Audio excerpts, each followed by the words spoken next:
Assalamualaikum warahmatullahi wabarakatuh, sahabat pelita yang dirahmati Allah. Ada kabar yang sangat mengejutkan ya.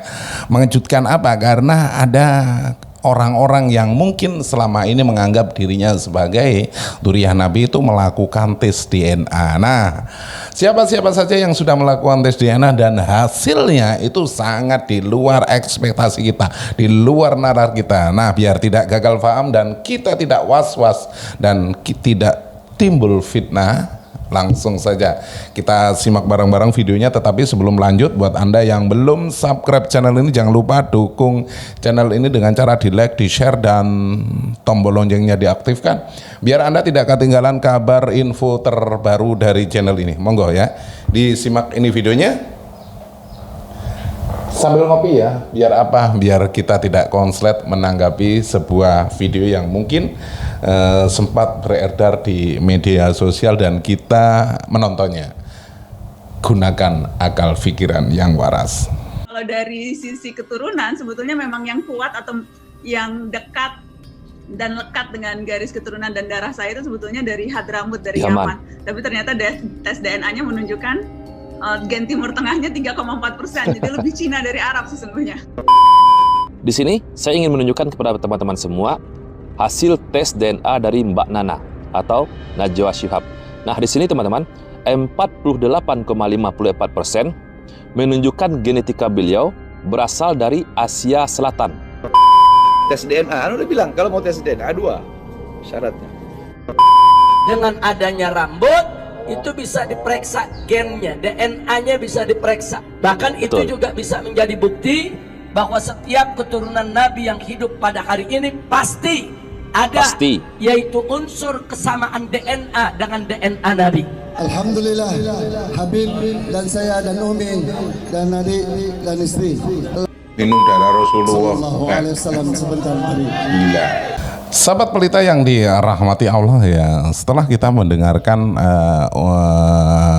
data ataupun hasil dari yang sudah dibacakan oleh Mbak Nana, kita sedikit kaget ya. Ternyata orang-orang yang selama ini lahir itu ataupun keturunan dari seperti yang sudah Mbak Nana sampaikan tadi, yang merupakan keturunan dari Yaman, ternyata setelah mengklaim dirinya merupakan dzurriyyah baginda Nabi besar Muhammad SAW dan melakukan tes DNA, itu hasilnya itu di luar nalar ya, di luar ekspektasi. Ternyata gennya itu jauh menyimpang ya.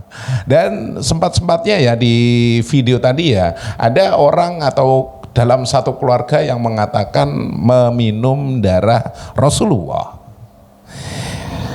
Ini konteksnya apa, tujuannya apa ya, mengatakan di depan jamaahnya ya, meminum darah Rasulullah. Apakah ada unsur ingin diakui?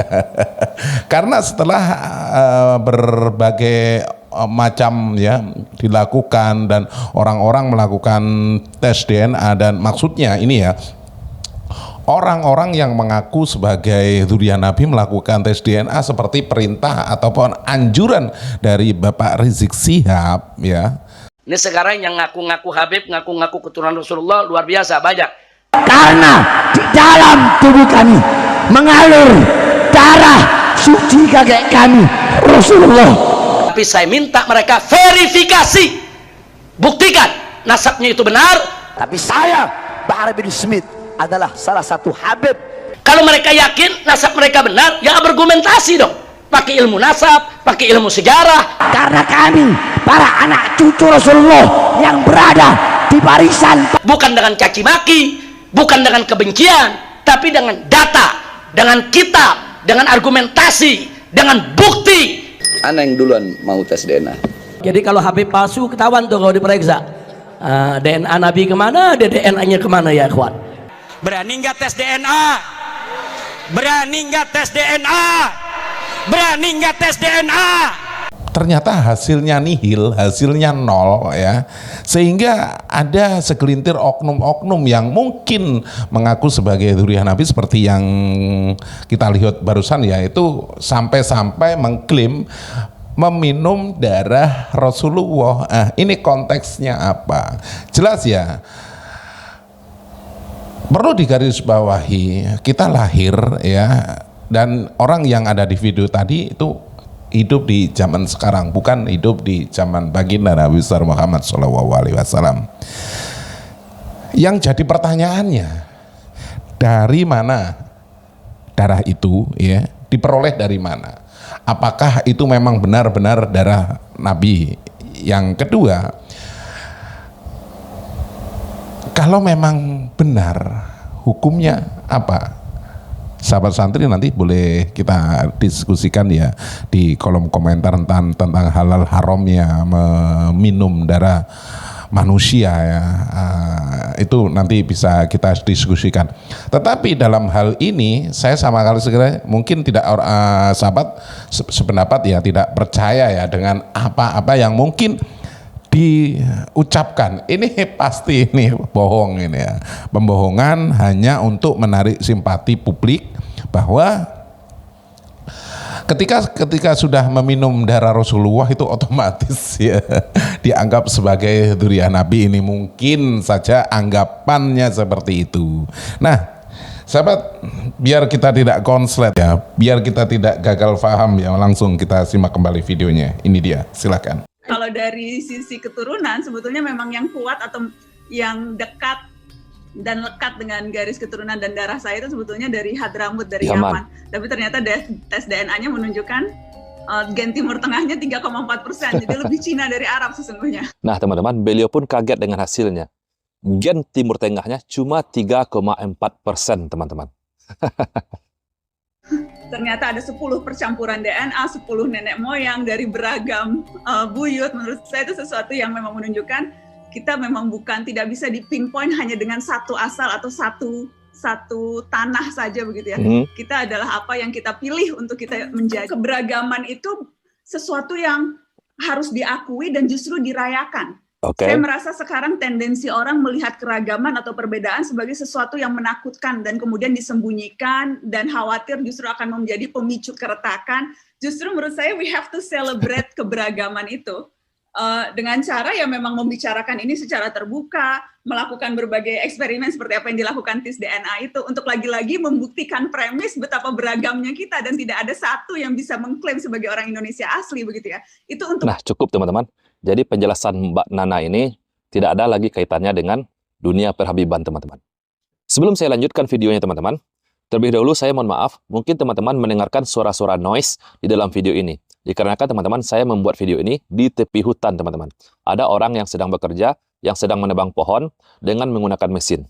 Oke teman-teman, di sini saya ingin menunjukkan kepada teman-teman semua hasil tes DNA dari Mbak Nana atau Najwa Shihab.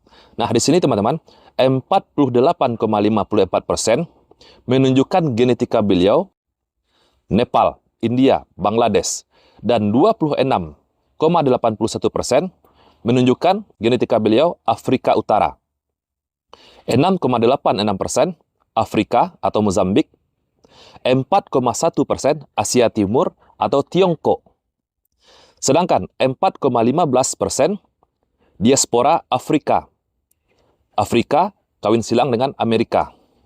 Nah, sedangkan genetika Timur Tengahnya cuma 3,48%. 2% atau 2,20% yakni genetikanya Eropa Selatan atau Portugis. 1,91% Eropa Utara. 1,43% silang antara Asia dengan Amerika. 1,22% silang lagi diaspora antara Eropa, yakni Puerto Rico. Nah, jadi teman-teman, bagaimana kita akan meyakini bahwa mereka ini adalah keturunan dari Nabi kita, Nabi Muhammad SAW. Jangankan genetika mereka sama dengan genetika Nabi kita, Nabi Muhammad SAW, genetika mereka dengan orang-orang Timur Tengah itu cuma 3,48%. Saya sangat salut sekali kepada Mbak Najwa Shihab ini. Beliau sudah mau terbuka dengan hasil tes DNA-nya. Beliau ini teman-teman adalah marga Shihab. Bapak beliau adalah Quraisy Shihab, yakni Habib Quraisy Shihab. Masih satu marga dengan Habib Rizik Shihab. Nah, di sini teman-teman seperti hasil yang sudah kita bacakan tadi, genetika beliau yang terbesar adalah genetika Asia Selatan atau dari India, 48,54%. Sedangkan genetika beliau Timur Tengah itu hanya 3,48%. Tidak sampai 4%, teman-teman. Lalu bagaimana mungkin kita meyakini bahwa beliau-beliau ini dari marga Syihab ini adalah keturunan dari Nabi kita Nabi Muhammad SAW. Hanya 3,48%. Tidak sampai 4% genetika orang Timur Tengah, teman-teman. Belum lagi genetika Nabi kita Nabi Muhammad SAW. Dengan keluarnya hasil tes DNA dari Mbak Najwa Syihab ini, teman-teman, banyak para habaib yang mengaku sebagai zuriat Nabi kita Nabi Muhammad SAW ketar-ketir tidak mau melakukan tes DNA. Bahkan Habib Bahar bin Smith pun, teman-teman, memberikan alasan yang tidak logis untuk melakukan tes DNA. Nah, mari kita simak bagaimana alasan dari Habib Bahar bin Sumaid ini, teman-teman.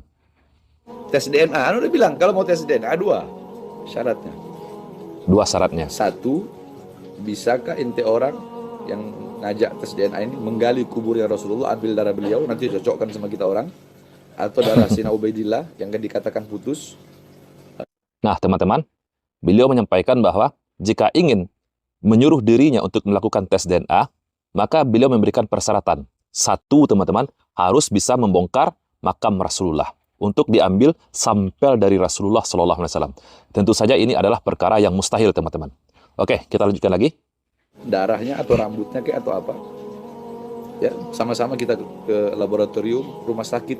Anda udah cek rumah sakit Mangun Cipto Mangunkusumo. Biayanya Anda yang bayar. Biayanya Anda yang bayar. Itu syarat pertama. Oke. Syarat kedua, tes DNA dulu. Yang ngajak tes DNA ini tes DNA dulu.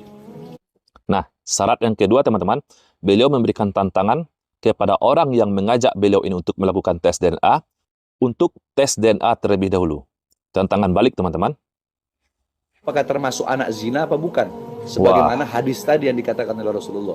Sebab yang mengingkari keturunan Rasulullah salah satu dari tiga. Munafik, anak zina, atau anak yang disetubuhi dalam keadaan ibunya haid. Nah, persyaratan yang kedua, teman-teman, dia menyuruh kepada orang yang meminta dia untuk melakukan tes DNA juga ikut melakukan tes DNA. Beliau menuduh orang itu, teman-teman, adalah anak hasil dari zina, yakni orang-orang yang menginginkan beliau untuk melakukan tes DNA. Untuk membongkar makam Nabi kita Nabi Muhammad Rasulullah SAW, tentu saja ini adalah perkara yang sangat-sangat mustahil. Tentu saja otoritas Arab Saudi tidak akan pernah mengizinkan makam Rasulullah SAW dibongkar hanya untuk mencocokkan DNA ataupun genetika Nabi kita Nabi Muhammad SAW dengan Habib Bahar bin Smith ini. Namun yang anehnya, teman-teman, dari kalangan para habaib sendiri, teman-teman, mereka masih meyakini adanya darah Nabi kita Nabi Muhammad SAW sampai detik ini. Bahkan di antara mereka ada yang sampai meminum darah Nabi kita Nabi Muhammad SAW. Apakah tidak bisa diambil sampel dari darah Nabi kita Nabi Muhammad SAW untuk dicocokkan DNA-nya dengan para habaib ini?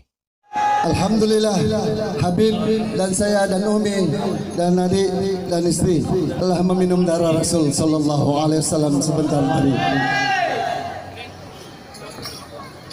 Sallu ala Nabi Muhammad.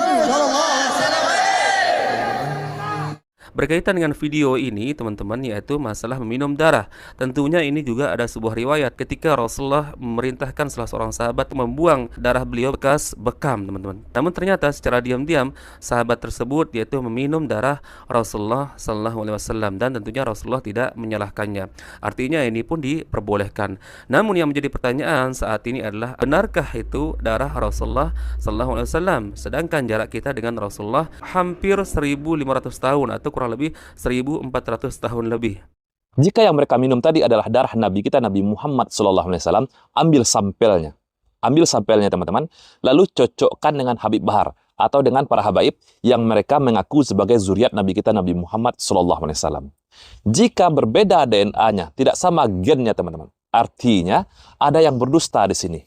Yang pertama, kemungkinan yang pertama bisa jadi para habaib yang mengaku sebagai zuriat Nabi kita Nabi Muhammad SAW, mereka berdusta. Mereka hanyalah mengaku-ngaku sebagai zuriat dari Nabi kita Nabi Muhammad SAW. Atau kemungkinan yang kedua, darah yang mereka klaim sebagai darah Nabi yang mereka minum tadi, itu bukanlah darah Nabi kita Nabi Muhammad. Jika DNA mereka tidak sama. Jadi simpel ya, sahabatku semua, tidak pula kita harus membongkar makam Nabi kita Nabi Muhammad Sallallahu Alaihi Wasallam. Cukup ambil sampel dari darah yang mereka minum tadi, yang mereka klaim itu adalah darah Nabi Muhammad Sallallahu Alaihi Wasallam. Tentang persyaratan yang kedua yang disampaikan oleh Habib Bahar tadi, teman-teman. Beliau tadi menyatakan bahwa orang yang menyuruh dia untuk melakukan tes DNA itu diragukan. Dia juga meminta balik untuk tes DNA orang yang menyuruhnya. Bisa jadi orang yang menyuruh dia untuk melakukan tes DNA itu adalah anak hasil dari zina. Sedangkan di video ini, teman-teman, ada rekaman suara Habib Rizik Syihab yang meminta seluruh para habaib untuk melakukan tes DNA. Lah, bagaimana ini Habib Bahar? Kan lucu jadinya. Nah, mari kita simak suara rekaman dari Habib Rizik Syihab. Dengan adanya rambut, itu bisa diperiksa gennya, DNA-nya bisa diperiksa. Bahkan itu juga bisa menjadi bukti bahwa setiap keturunan Nabi yang hidup pada hari ini pasti ada, yaitu unsur kesamaan DNA dengan DNA Nabi. Membuktikannya lewat rambut yang ditinggalkan oleh Nabi, saudara. Alhamdulillah. Jadi kalau Habib palsu ketahuan tuh kalau diperiksa. Sahabat pelita yang dirahmati Allah ya, setelah kita melihat atau mendengarkan isi video ini ya, banyak sekali sebenarnya sampel-sampel ya kalau ingin melakukan tes DNA seperti klaim-klaim dari Bapak Rizik Syihab yang mengatakan apabila orang-orang mengaku sebagai dzurriyyah Nabi itu harus melakukan tes DNA karena banyak sampel-sampel yang bisa diambil. Salah satu contoh katanya Bapak Rizik Syihab itu rambut. Tetapi dalam video ini ada orang yang mengklaim dirinya meminum darah Rasulullah. Nah, ini ya bisa jadi apa ya? Jadi jalan yang tepat ya untuk melakukan tes DNA. Apabila Habib Bahar atau Kang Bahar meminta orang-orang yang ingin memaksa Kang Bahar ini melakukan tes DNA itu harus berani mengambil sampel. Satu contoh membongkar makam Rasulullah, yang karena membongkar makam Rasulullah pastinya tidak diperbolehkan ya. Nah, kita ambil sampel darah yang sudah diminum oleh oknum yang mengklaim sudah meminum darahnya Rasulullah. Ini sangat jelas ya. Jadi orang-orang yang mengaku ya sebagai dzurriyyah Nabi ini harus melakukan tes DNA karena ada bukti baru ya. Kalau ini benar ya, klaimnya benar, yang yang dibicarakan itu benar, klaim ya, kali ini klaim ya, karena sudah mengatakan bahwa meminum darah Rasulullah. Jadi mudah sekali sebenarnya melakukan DNA karena ada sampelnya yaitu darah. Tetapi kita harus berpikir secara waras kembali ya.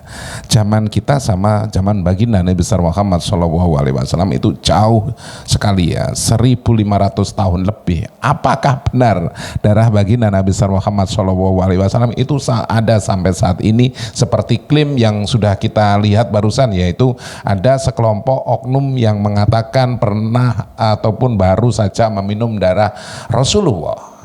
Jadi sahabat-sahabat itu ya langsung saja wis ya, buat orang-orang yang ingin melakukan tes DNA ambil sampelnya dari